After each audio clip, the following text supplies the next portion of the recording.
Hello दोस्तों, कैसे हैं आप लोग। आशा करता हूं कि आप लोग ठीक होंगे। तो आज के इस सेशन में हम गैस क्रोमेटोग्राफी का एक इम्पॉर्टेंट टॉपिक डिस्कस करने वाले हैं। इस टॉपिक में हम कवर करेंगे कि जो हमारा कॉम्प्लेक्स मिक्सचर का इंडिविजुअल कंपोनेंट सेपरेट होता है गैस क्रोमेटोग्राफी के टेक्निक में, उस सेपरेशन को कौन कौन से फैक्टर अफेक्ट करते हैं, आज हम ये जानने की कोशिश करेंगे। कैसे गैस क्रोमेटोग्राफी टेक्निक में कॉलम के अंदर कॉम्प्लेक्स मिक्सचर्स के इंडिविजुअल कंपोनेंट अपने आप को कैसे सेपरेट कर लेते हैं, क्या क्या फैक्टर अफेक्ट करते हैं उस सेपरेशन को, कौन सा मॉलिक्यूल पहले सेपरेट हो जाता है, कौन से मॉलिक्यूल बाद में इल्यूट होते हैं, सेपरेट होके इल्यूट होते हैं कॉलम से। इन सब बातों को आज हम इस सेशन में समझने वाले हैं। तो चलिए स्टार्ट करते हैं आज का ये सेशन। तो दोस्तों यहाँ पे मैंने लिखा है फैक्टर अफेक्टिंग सेपरेशन इन जीसी कॉलम। तो हमें मालूम है कि हमारा जो मिक्सचर होता है कंपोनेंट का, उसको हम सेपरेट करने के लिए आइदर जीसी या फिर एलसीएमएस टेक्निक का हेल्प लेते हैं। तो यहाँ पे हम जीसी टेक्निक के बारे में डिस्कस करेंगे कि जीसी टेक्निक में जो कॉम्प्लेक्स मिक्सचर के इंडिविजुअल कंपोनेंट होते हैं वो कैसे सेपरेट होते हैं और उसको सेपरेशन के लिए कौन कौन से फैक्टर अफेक्ट करते हैं। तो जीसी का जो कॉलम होता है उसमें जब एक बार सैंपल इंजेक्ट हो जाता है तो सेपरेशन का जो प्रोसेस है वो वहाँ से स्टार्ट हो जाता है। तो यहाँ पे जो हमारा कॉम्प्लेक्स मिक्सचर के इंडिविजुअल कंपोनेंट को सेपरेट होने के लिए क्या क्या फैक्टर्स अफेक्ट करेंगे, चलिए हम वो जानते हैं। तो यहाँ पे दो फैक्टर्स जो है वो अफेक्ट करते हैं जीसी कॉलम में कॉम्प्लेक्स मिक्सचर के इंडिविजुअल कंपोनेंट को सेपरेट होने के लिए। तो सबसे पहला फैक्टर जो है वो है पोलैरिटी। यहाँ पे हम बात कर रहे हैं पोलैरिटी, किसकी पोलैरिटी के बारे में। यहाँ पे हम जीसी कॉलम में जो स्टेशनरी फेस होती है, इंटरनल कोटिंग होती है, तो जो जीसी कॉलम का इंटरनल जो कोटिंग होता है उसकी पोलैरिटी की बात कर रहे हैं। और दूसरी बात, जो हमारा मिक्सचर है, जो हमारा कॉम्प्लेक्स मिक्सचर है जिसमें से हमें इंडिविजुअल कंपोनेंट को सेपरेट करना है, उन इंडिविजुअल कंपोनेंट्स की पोलैरिटी की बात कर रहे हैं।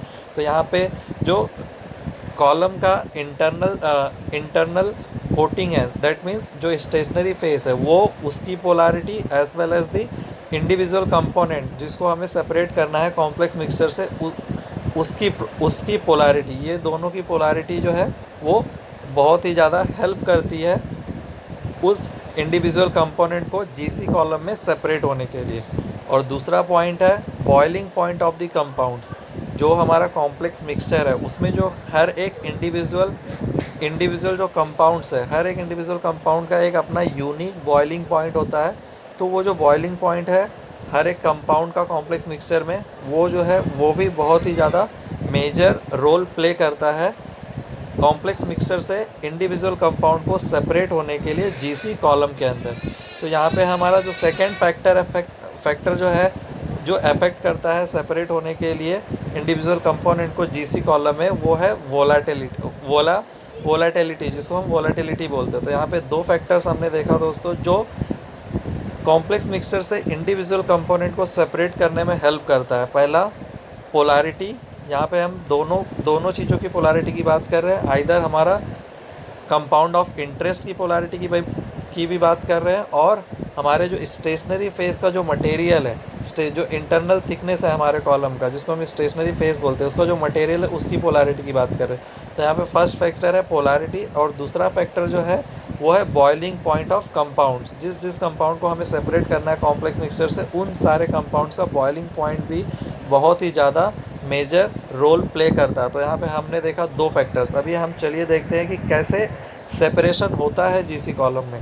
तो सबसे पहला पॉइंट लिखा है यहाँ पे, the lower the boiling points the higher tendency of compounds being in the gaseous face, thus it travels faster in gaseous form through the column.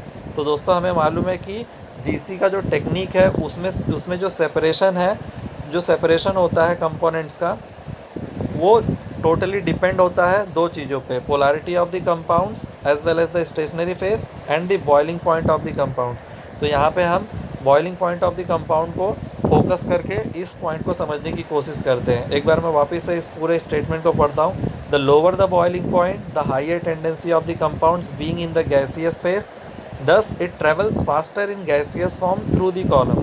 तो यहाँ पे हमारे पास एक कॉम्प्लेक्स मिक्सचर है कंपाउंड्स का एक मिक्सचर है। उस पूरे मिक्सचर में बहुत सारे कंपाउंड्स हैं और उन कंपाउंड्स में से जिस कंपाउंड का बॉइलिंग पॉइंट लो होगा वो मॉलिक्यूल्स जो है जीसी के इनलेट का जो प्रोग्रामिंग होता है उसका टेम्परेचर आइदर लोअर से हाइयर हम सेट कर सकते हैं या फिर एक कांस्टेंट टेम्परेचर फिक्स रख सकते हैं। तो यहाँ पे क्या होता है, जो कंपाउंड का बॉइलिंग पॉइंट लेस रहता है वो कंपाउंड पहले गैसियस फॉर्म में वेपराइज हो जाता है और गैसियस फॉर्म में चेंज हो जाता है और वो चेंज होने के बाद जो कैरियर गैस होता है हीलियम उसके साथ मिक्स होके कॉलम में आगे की तरफ बढ़ता है और उसका सेपरेशन हो जाता है। तो यहाँ पे अगर हम इंडिविजुअल कंपोनेंट के बॉइलिंग पॉइंट को ध्यान में रखें तो जिस कंपाउंड का बॉइलिंग पॉइंट कम होगा वो पहले वेपराइज हो जाएगा और वो जीसी कॉलम में एंटर होगा और उसका सेपरेशन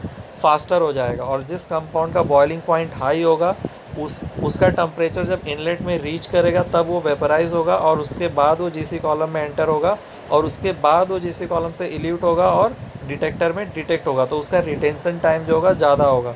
तो यहाँ पे the lower the boiling point of the compound the higher tendency of the compound being in the gaseous phase thus it travels faster in gaseous form through the column.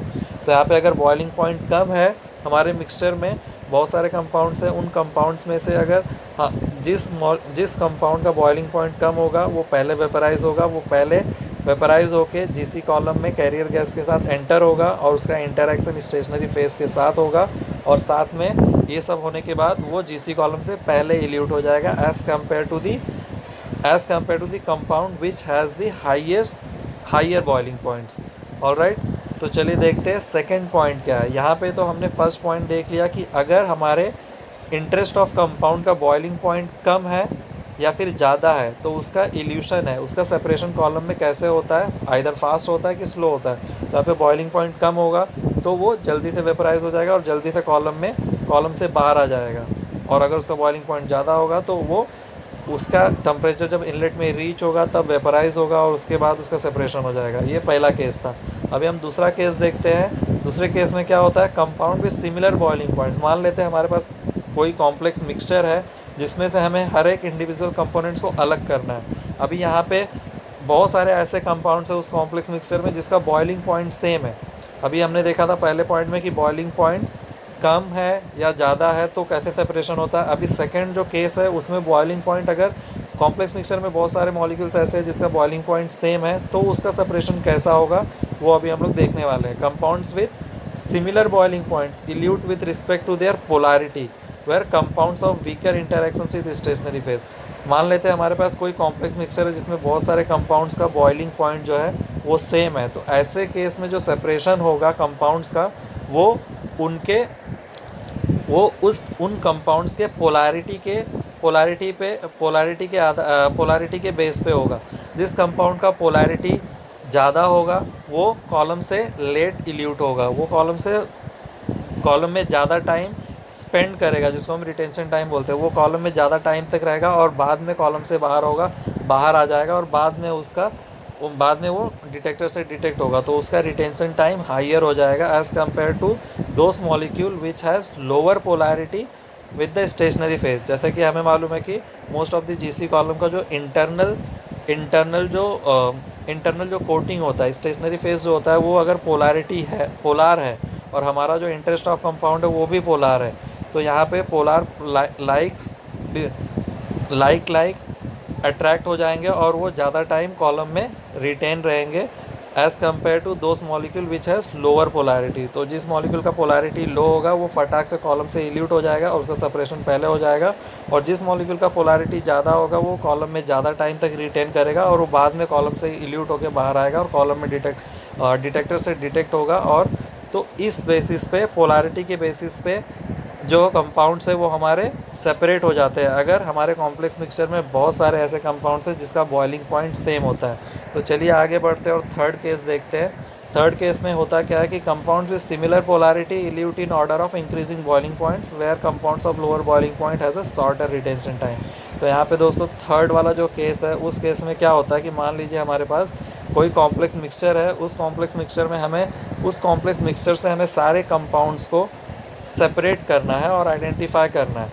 तो इस case में क्या होगा, यहाँ पे सारे जो कॉम्प्लेक्स मिक्सचर के बहुत सारे ऐसे कंपाउंड है जिसमें बहुत सारे कंपाउंड्स की पोलैरिटी सेम है। तो अगर पोलैरिटी सेम है तो यहाँ पे जो है वो कंपाउंड्स के बॉइलिंग पॉइंट के बेसिस पे सेपरेशन हो जाएगा। जिस कंपाउंड का बॉइलिंग पॉइंट लोअर होगा वो कॉलम में वेपराइज होकर पहले एंटर करेगा और सेपरेट होके डिटेक्ट हो जाएगा डिटेक्टर से, और जिस कंपाउंड का बॉइलिंग पॉइंट हाइयर होगा वो बाद में एंटर होगा जीसी कॉलम में, और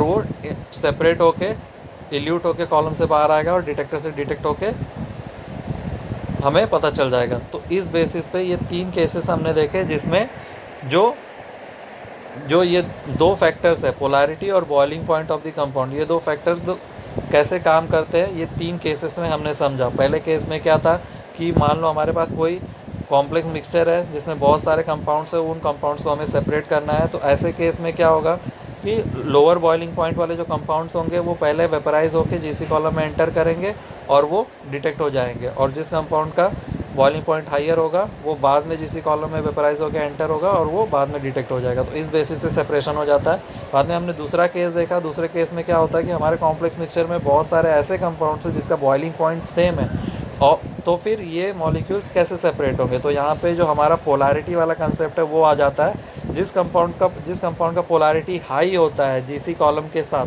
वो मॉलिक्यूल लेट इल्यूट होता है, बाद में इल्यूट होता है, as compared to those molecule which has lower polarity with the GC column stationary phase. तो यहाँ पे हमने सेकंड केस देखा। थर्ड केस में हमने देखा कि ऐसा अगर हमारे पास कोई ऐसा कॉम्प्लेक्स मिक्सचर है जिस कॉम्प्लेक्स मिक्सचर में बहुत सारे ऐसे कंपाउंड्स है जिसका पोलैरिटी सेम हो, तो ऐसे केसेस में क्या होगा, जिस कंपाउंड्स का बॉइलिंग पॉइंट लोअर होगा वो कॉलम से पहले इल्यूट होकर बाहर आ जाएगा और डिटेक्ट हो जाएगा, as compared to those molecule which has higher boiling point.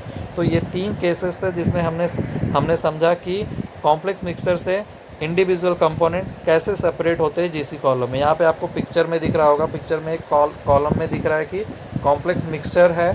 उस कॉम्प्लेक्स मिक्सचर में आपको ब्लू डॉट्स और पिंक डॉट्स दिख रहे होंगे।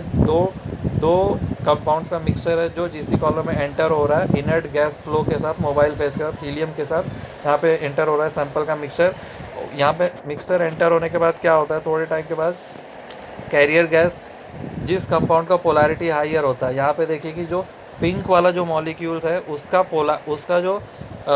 उसका जो पोलैरिटी है वो स्टेशनरी फेज के पोलैरिटी के साथ मैच हो रहा है। तो जिसके वजह से वो क्या कर रहा है, कॉलम में ज़्यादा टाइम स्पेंड कर रहा है as compared to the blue molecule. Blue molecule का क्या है, ब्लू मॉलिक्यूल्स का जो पोलैरिटी है वो कम है स्टेशनरी फेज के साथ, तो इसके लिए वो फटाफट कॉलम से बाहर आ रहा है as compared to the pink molecule. तो और हमें जो है पहला पीक जो है हमें वो ब्लू मॉलिक्यूल्स का दिख रहा है क्योंकि वो पहले कॉलम से इल्यूट हो गया है, और पिंक मॉलिक्यूल बाद में इल्यूट हुआ है कॉलम से, इसके लिए हमें जो दूसरा पीक दिख रहा है वो पिंक मॉलिक्यूल का दिख रहा है। तो ये 2 फैक्टर और 3 केसेस से हमने आज के इस सेशन में समझा कि जीसी कॉलम में जो कॉम्प्लेक्स मिक्सचर के कंपाउंड्स होते हैं वो कैसे सेपरेट होते हैं। तो दोस्तों मुझे आशा है कि आपको ये पूरा सेशन अच्छे से समझ में आ गया होगा।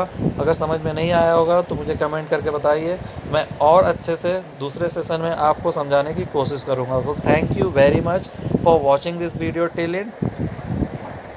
Thanks again, good bye.